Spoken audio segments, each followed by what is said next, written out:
कहु अमर कातों लागा, चेतन हारा चेत सुभागा। अमर मध्य दिसे तारा, एक चेता एक चेतवन हारा।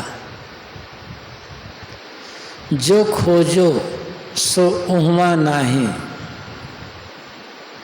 सो तो आहि अमर पद माही। कहीं कबीर पद बूझे सोई, मुख हृदया जाके एक होई।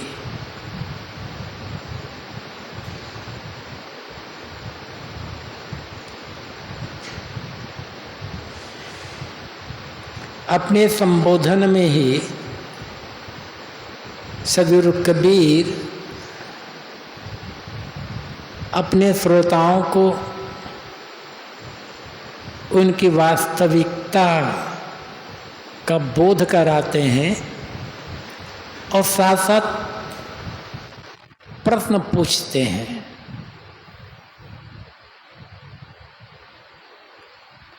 कहु अमर,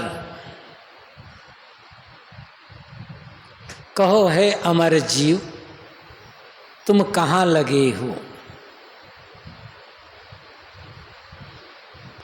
हर मनुष्य को सबसे बड़ा डर मौत का होता है।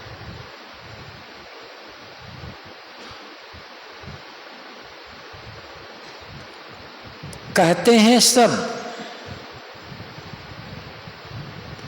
आत्मा अमर है, अविनाशी है। आत्मा की मौत नहीं होती,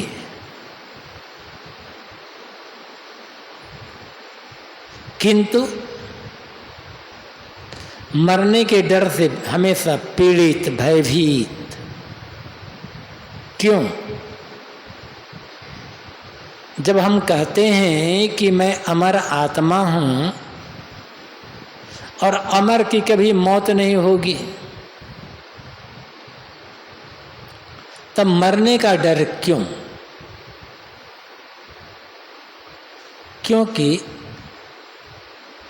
शरीर संसार के प्रति दृढ़ मोह,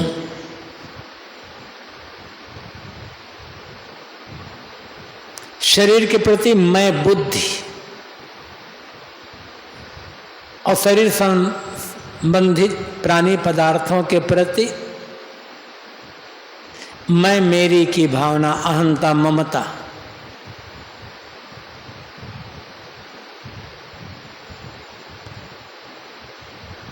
अनादिकाल से इस शरीर में रहते रहते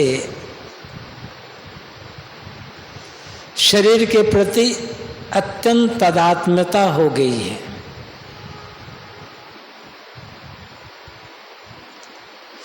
कभी ऐसा समय नहीं रहा इस अनादिकाल की दुनिया में जब ये जीव बिना शरीर के रहा हो।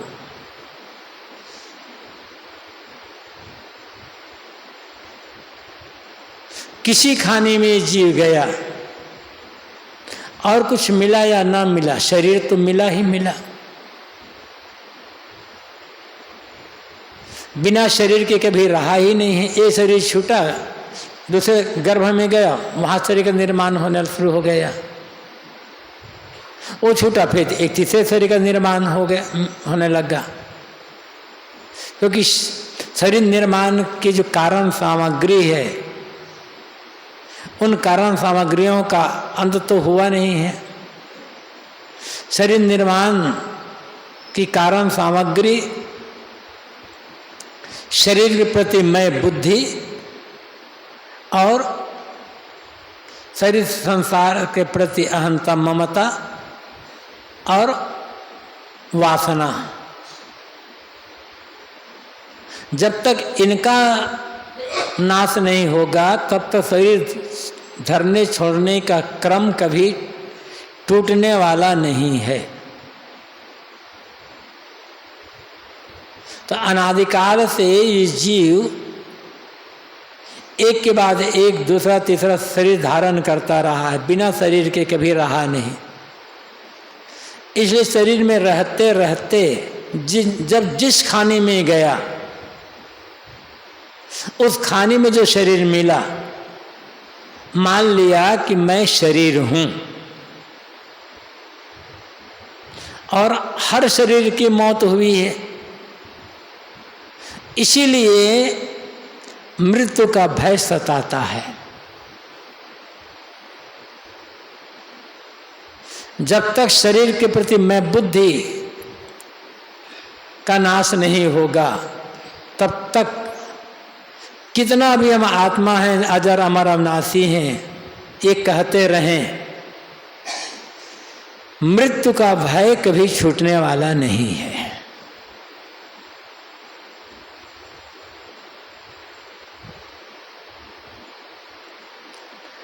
और जब शरीर के प्रति मैं बुद्धि नष्ट हो गई, देहभाव से ऊपर उठकर मन आत्मभाव में लीन हो गया, तब फिर मृत्यु का भय समाप्त। सदगुरु कबीर क्यों कहते हैं, जे मरने से जग डरे मेरो मन आनंद, कब मरी हो कब पाई हो पूरन परमानंद। जिस मृत्यु का नाम सुनते ही लोग कांप उठते हैं,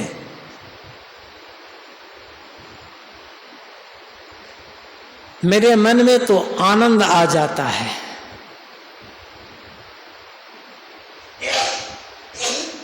मेरा मन कहता कब ये शरीर छूटे और कब पूर्ण परमानंद की प्राप्ति हो। ऐसा क्यों कहते हैं? क्योंकि उनका शरीर भाव छूट चुका था। शरीर है, लेकिन शरीर में रहते हुए भी अपने आप को शरीर से बिल्कुल अलग कर लिए थे, इसलिए ऐसा कह सके थे। और जितने भी इस प्रकार के ज्ञानी संत हुए हैं, आत्मपरायण, सबका यह अनुभव रहा है। हम त्याग वैराग ज्ञान की बातें कहते हैं, आत्मा की अमरता की बातें भी कहते हैं, लेकिन ये बात गले से नीचे नहीं उतर पाती है। इसीलिए मृत्यु भय हमेशा पीड़ित करता रहता है। सदगुरु कबीर कहते हैं तुम अमर हो,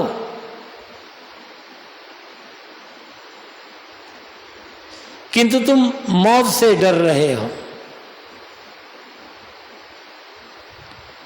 कारण और क्या है? कहते हैं कासों लागत।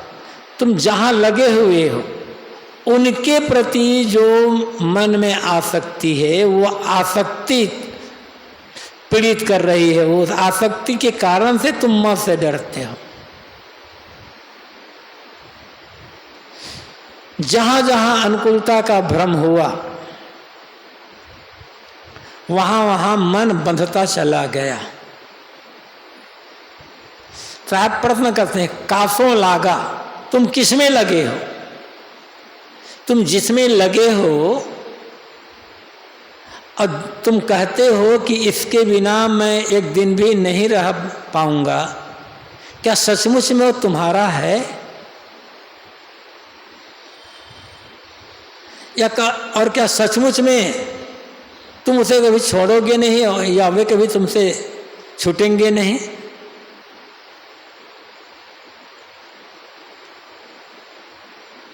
लेकिन अज्ञान, मोह आदमी को भ्रमित कर देता है।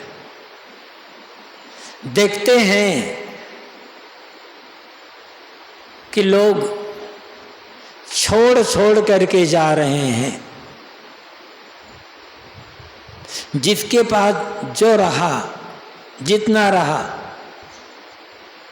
सब छोड़ छोड़ करके गए और जा रहे हैं, किंतु मुझे भी ऐसे छोड़ना है, एक ख्याल मन में नहीं आता है। और यही मौत से डरने का कारण है। अहंता ममता मिट जाए तो मौत से डरने का कोई कारण नहीं रह जाएगा। जीवन है तो जब तक प्रारब्ध है तब तक प्राणी पदार्थों का संपर्क, संबंध, व्यवहार, उपयोग ये होता ही रहेगा। किंतु ये समझना होगा, कितने प्रिय से प्रिय और अनुकूल से अनुकूल क्यों ना हो, आज कल में उनका हमारा संबंध टूटने वाला है और ऐसा टूटेगा फिर कभी मुलाकात नहीं होगी। इस शरीर के पहले जिनसे जिनसे हमारा संबंध रहा है आज उनका ख्याल भी नहीं है। ऐसे आज जिनके बिना हम रह नहीं पाते हैं उनका भी ख्याल नहीं होगा। और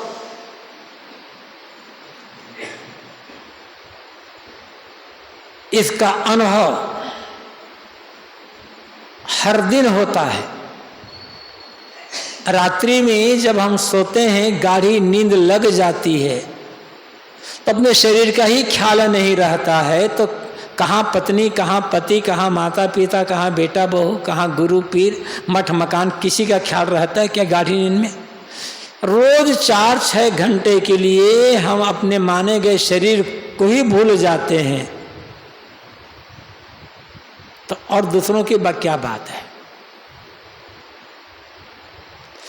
और एक दिन ऐसा सोएंगे कि सदा के लिए सो जाएंगे, सदा के लिए ख्याल भूल जाएगा।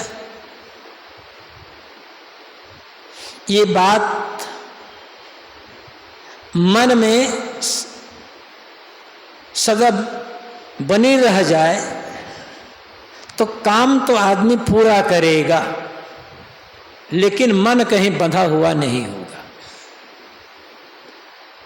और ये एक नग्न हकीकत है, होना ही होना है। सदगुरु कहते हैं तुम किस में लगे, जरा सोचो।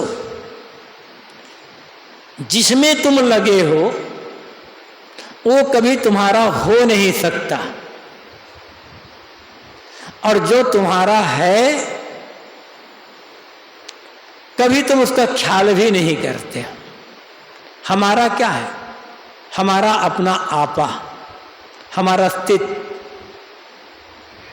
वो हमारा है और उसका कभी ख्याल ही नहीं होता। और जो हमारा अपना नहीं है हमेशा उसी का ख्याल रहता है। स्वयं सोच सकते हैं, यहाँ तो एक साधना शिविर है,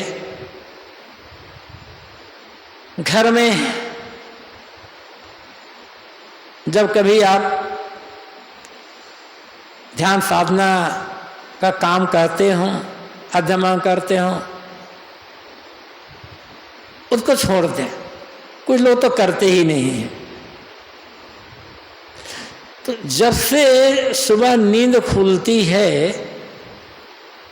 तब से लेकर रात्रि में पुनः जब सोने जाते हैं तब तक 16-18 घंटे का समय, कितने समय तक अपने आत्मा, अपने चेतन स्वरूप की याद रहती है और कितने समय तक घर द्वार, रुपया पैसा, जमीन जायदाद, खाने पीने की चीज, दुनिया की चीजें की याद रहती। जरा सोच लें।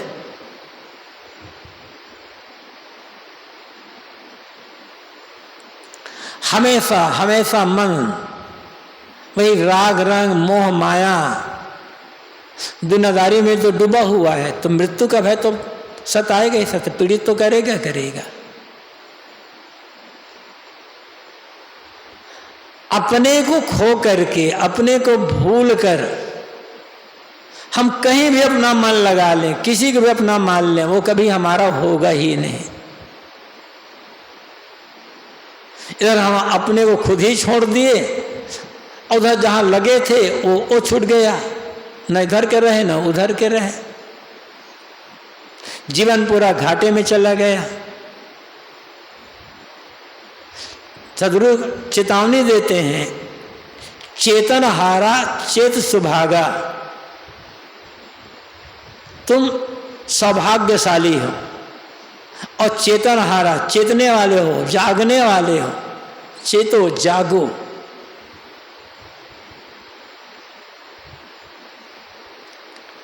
सौभाग्य, सबसे बड़ा सौभाग्य मनुष्य शरीर की प्राप्ति, उसमें भी स्वस्थ शुद्ध शरीर, स्वस्थ बुद्धि,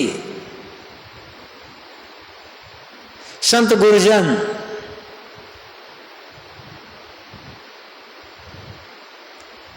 और थोड़ी बहुत कल्याण की समझ, सारी सुविधाएं प्राप्त है।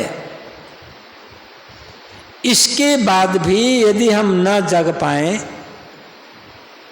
तो दुर्भाग्य ही तो होगा।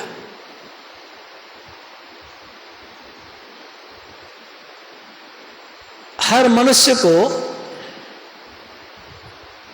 यह अहंकार होता है कि मैं जो कर रहा हूं बढ़िया ही कर रहा हूं, अच्छा ही कर रहा हूं। यदि ये समझ ले और अंदर से स्वीकार कर ले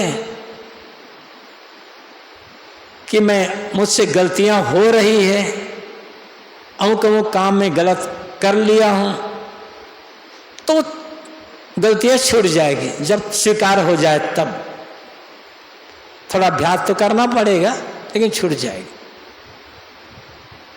लेकिन गलती करते हुए भी यही भ्रम में हम जीते हैं कि हम जो कर रहे हैं अच्छा ही कर रहे हैं।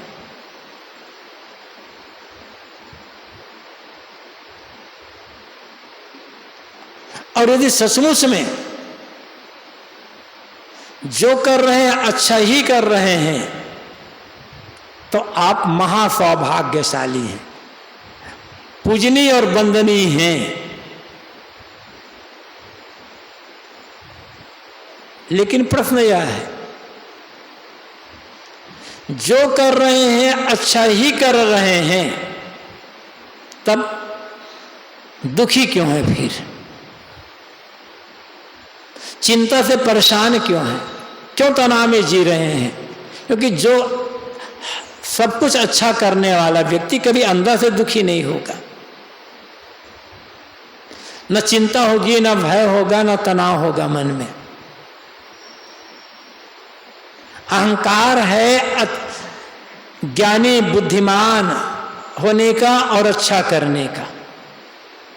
अकेले बैठ करके गंभीरता से चिंतन करें, झांकना होगा अपने मन को। यदि मन किसी बात को लेकर भयभीत है, किसी भी बात को लेकर चिंतित है और दुखी है, तो समझ लेना होगा कि जीवन में गलतियां हो रही है। उन गलतियों को समझने की आवश्यकता है और समझ करके छोड़ने की आवश्यकता है। और जब लगे अकेले बैठ करके मन में कोई दुख, कोई पीड़ा, कोई चिंता, कोई भय, कोई तनाव नहीं है, पूरी तरह से प्रसन्न है मन, शांत, संतुष्ट, तृप्त है मन, तो समझ लेना कि जीवन में जो हो रहा है अच्छा ही हो रहा है। अपने को धन्यवाद दीजिए। इनमें कहा कि जो आदमी जो कर रहा अच्छा ही कर रहा है वो तो पूजनीय और वंदनीय है।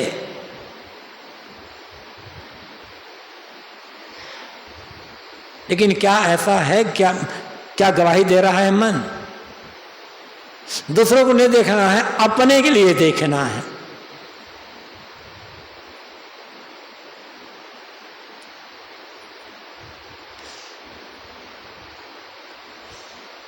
हम जो करते हैं अच्छा करते हैं, ये भ्रम है। लेकिन एक प्रश्न और,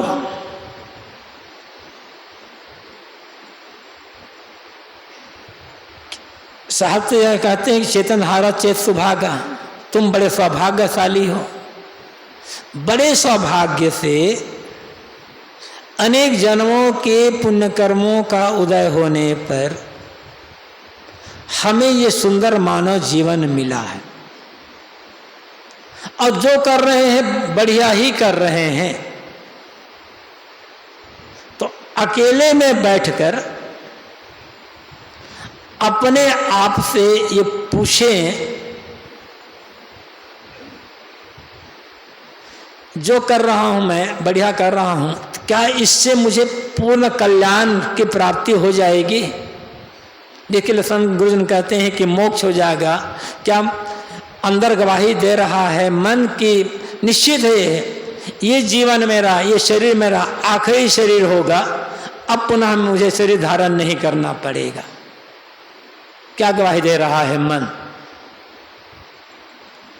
और छोड़ दो इस बात को। यदि मन में से संतोषजनक उत्तर नहीं आ रहा है कि नहीं कि मुझे मोक्ष मिल ही जाएगा, ऐसा उत्तर नहीं है, संदेह है मन में, नहीं मोक्ष तो शायद नहीं मिल सकता, खैर कोई बात नहीं है। लेकिन फिर अपने आप से पूछिए कि आज जो मेरा व्यवहार है, जो मेरा कर्म है, मन की जो दशा है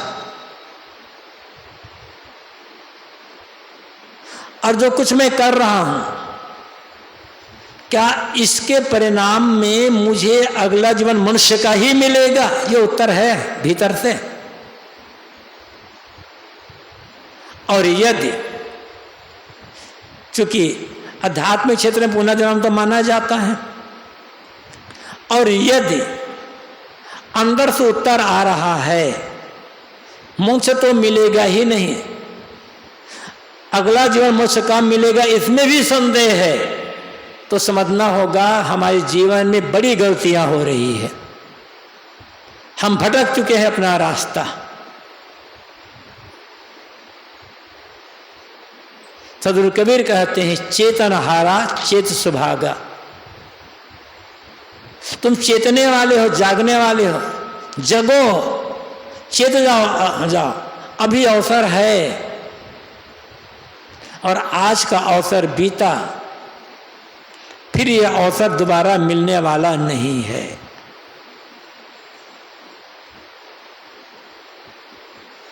क्योंकि कल क्या होगा पता नहीं है। सब कुछ अनुकूल, हमारा शरीर ही रोगी, अशक्त, असहाय हो गया, तब क्या करेंगे? बुद्धि में भ्रम उत्पन्न हो गया, तब क्या करेंगे? आज यदि आज नहीं जगे तो कल जग जाएंगे, क्या भरोसा है? सबसे सुंदर समय आज का और अभी वर्तमान का ही समय है। और यदि आज नहीं जगे, आज कल्याण का काम नहीं किए, सावधान नहीं हुए, तो कल तो विनाश रखा। ईश चेद वेदी दशतमस्त ना चेदी हाविदिन महती विनष्ट। ऋषि कहते हैं कि यदि आज चेत गए तो कल्याण, यदि नहीं चेते तो महाविनाश रखाया है। साहब कहते हैं चेतना, तुम चेतने वाले हो, मनुष्य शरीर तुम्हें मिला हुआ है, बुद्धि मिली ही है, जागने की पूरी भूमिका है, जागो और जागकर अपना कल्याण का काम करो।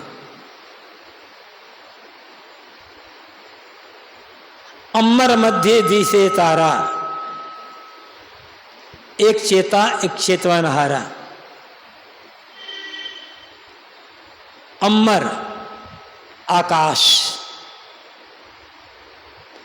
आकाश के बीच में ही, मतलब आकाश में ही सारे तारे दिखाई पड़ते हैं। कोई तारा आकाश से बाहर भी होगा, कल्पना भी नहीं कर सकते। कहाँ होगा? जो होगा आकाश में ही होगा। साहब यहां सिर्फ उदाहरण देते हैं। जितने भी तारे हैं सब आकाश के अंदर, आकाश से बाहर कोई तारा नहीं है। इसी प्रकार सारे ज्ञान विज्ञान का आधार ये मनुष्य जीव ही है। मनुष्य जीव को छोड़कर ज्ञान विज्ञान का कोई आधार कहीं खोजने पर भी नहीं मिलेगा।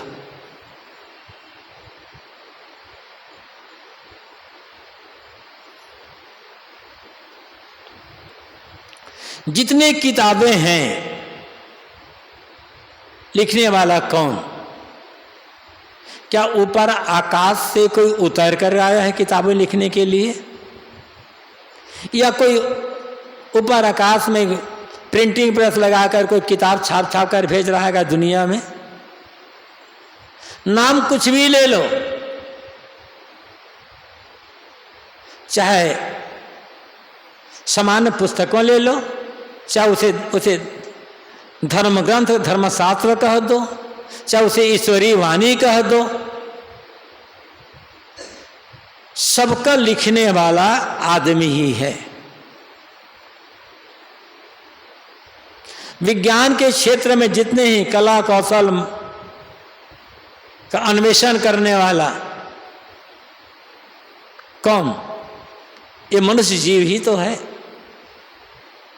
जितने मत पंथ संप्रदाय हैं उनका प्रवर्तन करने वाला, उन्हें चलाने वाला कौन? ये मनुष्य जीव ही तो है। और दुनिया में जितने भी धार्मिक स्थल हैं,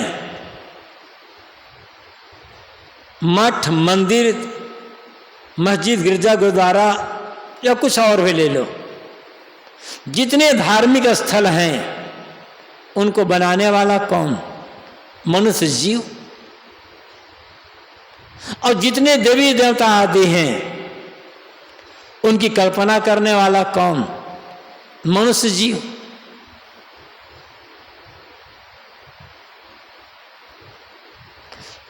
तो साहब कहते हैं जैसे सारे के सारे तारे आकाश में होते स्थित हैं, ऐसे सारा ज्ञान विज्ञान का आधार ये मनुष्य जीव। वैसे तो जीव मात्र ज्ञान स्वरूप है, जीव की मौलिकता है ज्ञान, किंतु ज्ञान का उद्घाटन मानवेतर खानियों में नहीं हो पाता है, मनुष्य खानी में ही, मनुष्य शरीर में ही होता है।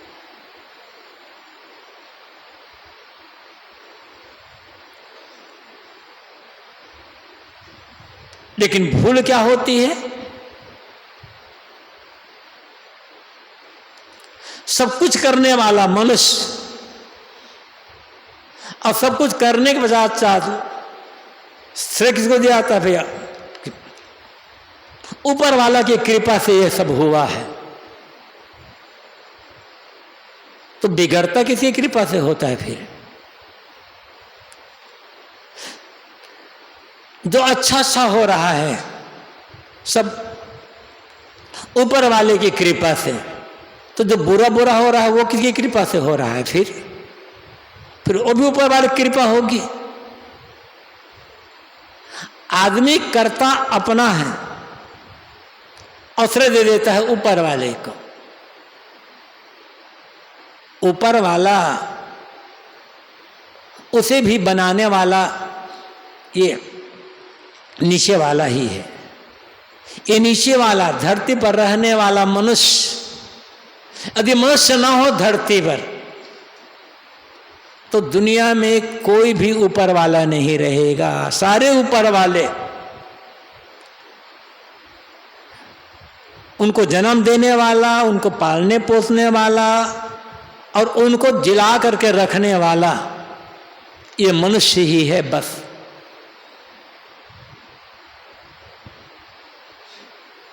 साहब कहते तुम ज्ञान के निधान हो, ज्ञान के भंडार, जागो, समझो अपने ज्ञान को, उसका उपयोग करो। हमारे पास ज्ञान का खजाना है, लेकिन न तो हम समझ पाते हैं और समझ भी लिए तो उसका उपयोग भी नहीं कर पाते। कैसा आश्चर्य! ज्ञान जिसका गुण है, ज्ञान जिसका धर्म है, ज्ञान जिसकी मौलिकता है, वह जीव अज्ञान में जीता हुआ आ रहा है।